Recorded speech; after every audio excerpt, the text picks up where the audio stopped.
Chapter 6. The Lord spoke to Moses, saying, If anyone sins and commits a trespass against the Lord, and deals falsely with his neighbor in a matter of deposit, or of bargain, or of robbery, or has oppressed his neighbor, or has found that which was lost, and dealt falsely therein, and swearing to a lie, in any of all these things that a man does sinning therein, then it shall be, if he has sinned and is guilty, he shall restore that which he took by robbery, or the thing which he has gotten by oppression, or the deposit which was committed to him, or the lost thing which he found, or anything about which he has sworn falsely. He shall restore it even in full, and shall add a fifth part more to it. To him to whom it belongs he shall give it, in the day of his being found guilty. He shall bring his trespass offering to the Lord, a ram without blemish from the flock, according to your estimation, for a trespass offering to the priest. The priest shall make atonement for him before the Lord, and he will be forgiven concerning whatever he does to become guilty. The Lord spoke to Moses, saying, Command Aaron and his sons, saying, This is the law of the burnt offering. The burnt offering shall be on the hearth of the altar all night until the morning, and the fire of the altar shall be kept burning on it. The priest shall put on his linen garment, and he shall put on his linen breeches upon his body, and he shall remove the ashes from where the fire has consumed the burnt offering on the altar, and he shall put them beside the altar. He shall take off his garments, and put on other garments, and carry the ashes outside the camp to a clean place. The fire on the altar shall be kept burning on it, it shall not go out. And the priest shall burn wood on it every morning, and he shall lay the burnt offering in order upon it, and shall burn on it the fat of the peace offerings. Fire shall be kept burning on the altar continually, it shall not go out. This is the law of the meal offering. The sons of Aaron shall offer it before the Lord, before the altar.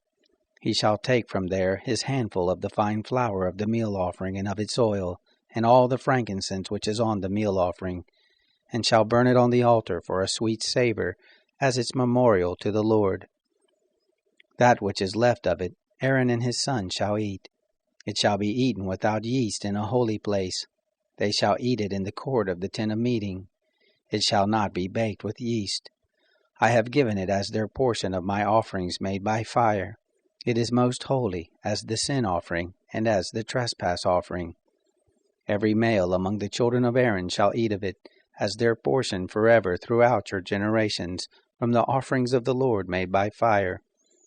Whoever touches them shall be holy. The Lord spoke to Moses, saying, This is the offering of Aaron and of his sons, which they shall offer to the Lord in the day when he is anointed.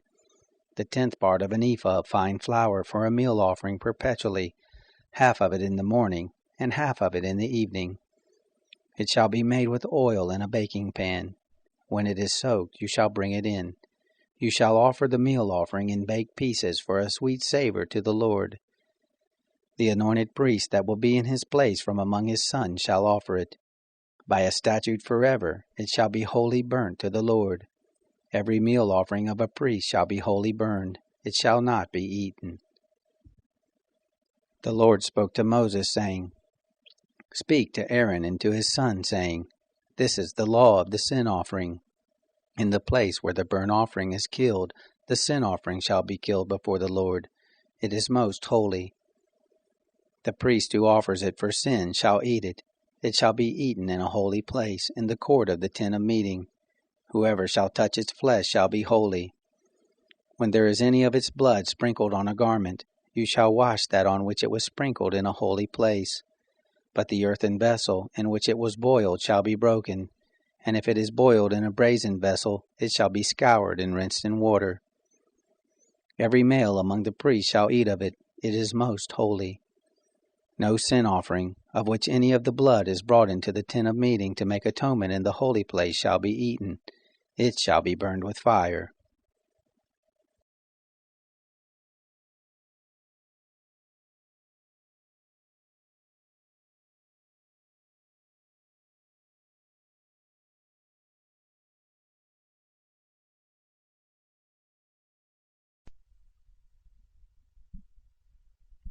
Psalm 5. For the chief musician with the flutes, a psalm by David. Give ear to my words, Yahweh.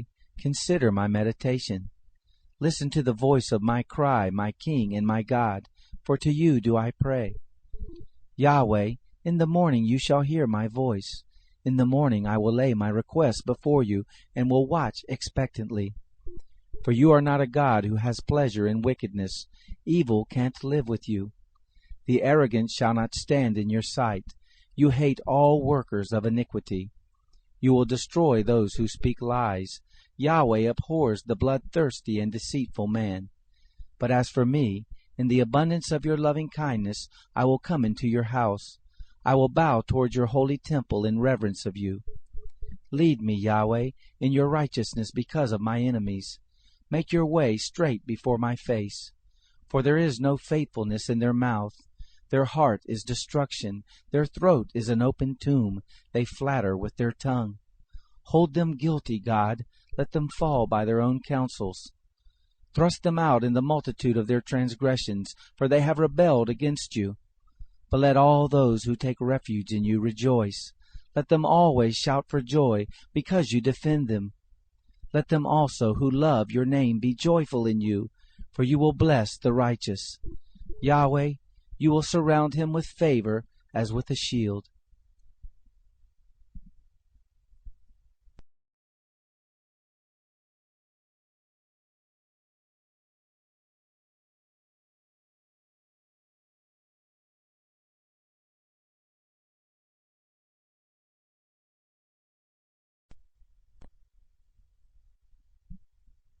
Psalm 6.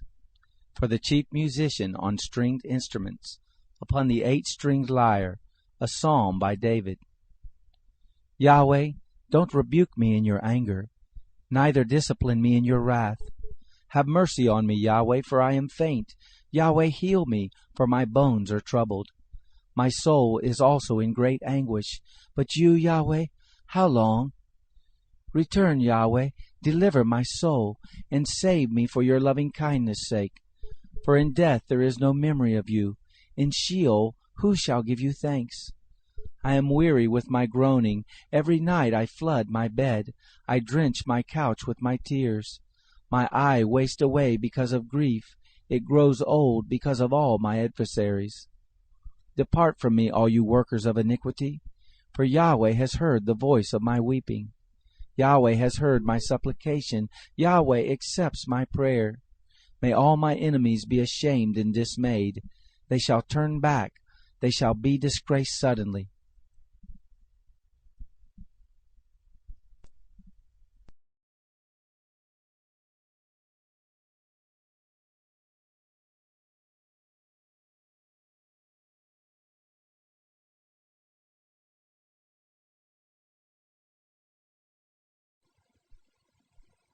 Proverbs chapter 21.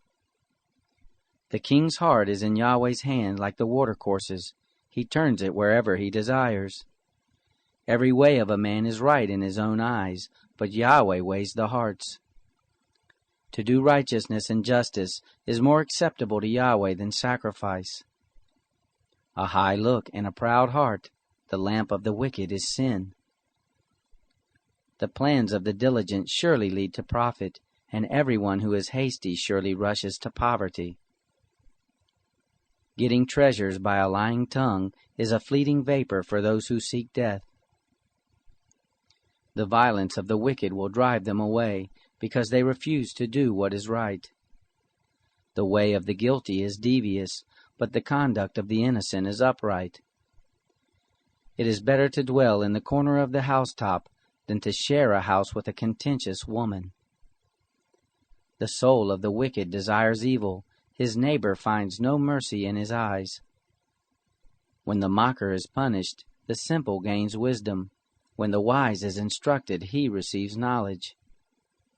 The righteous one considers the house of the wicked and brings the wicked to ruin. Whoever stops his ears at the cry of the poor, he will also cry out but shall not be heard. A gift in secret pacifies anger, and a bribe in the cloak strong wrath. It is joy to the righteous to do justice, but it is a destruction to the workers of iniquity. The man who wanders out of the way of understanding shall rest in the assembly of the dead. He who loves pleasure shall be a poor man. He who loves wine and oil shall not be rich.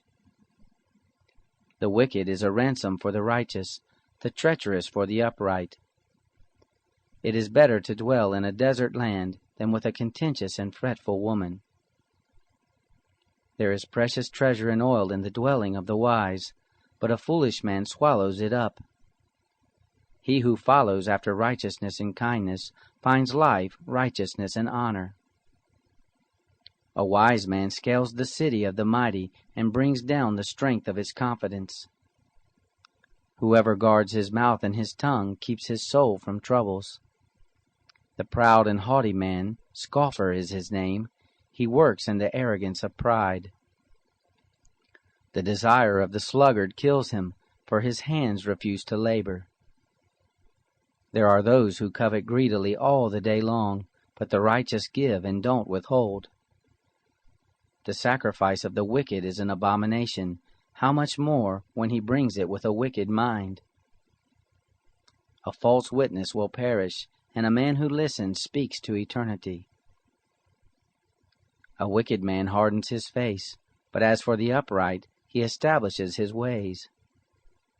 There is no wisdom nor understanding nor counsel against Yahweh. The horse is prepared for the day of battle, but victory is with Yahweh.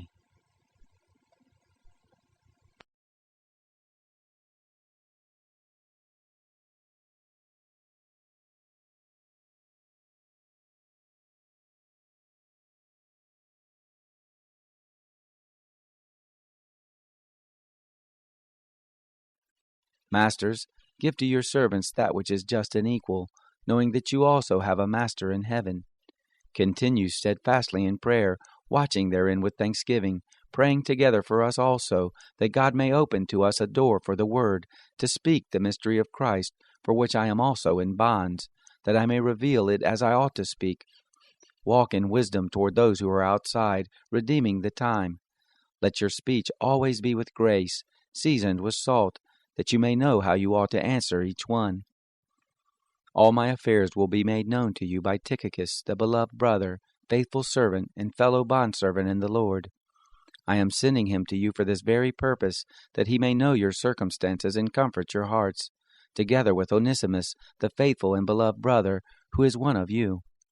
They will make known to you everything that is going on here. Aristarchus, my fellow prisoner, greets you, and Mark, the cousin of Barnabas, concerning whom you receive commandments. If he comes to you, receive him. And Jesus, who is called Justus, who are of the circumcision. These are my only fellow workers for the kingdom of God, men who have been a comfort to me. Epaphras, who is one of you, a servant of Christ, salutes you, always striving for you in his prayers, that you may stand perfect and complete in all the will of God. For I testify about him, that he has a great zeal for you, and for those in Laodicea, and for those in Hierapolis. Luke, the beloved physician, and Demas greet you. Greet the brothers who are in Laodicea, and Nymphas, and the assembly that is in his house. When this letter has been read among you, cause it to be read also in the assembly of the Laodiceans, and that you also read the letter from Laodicea.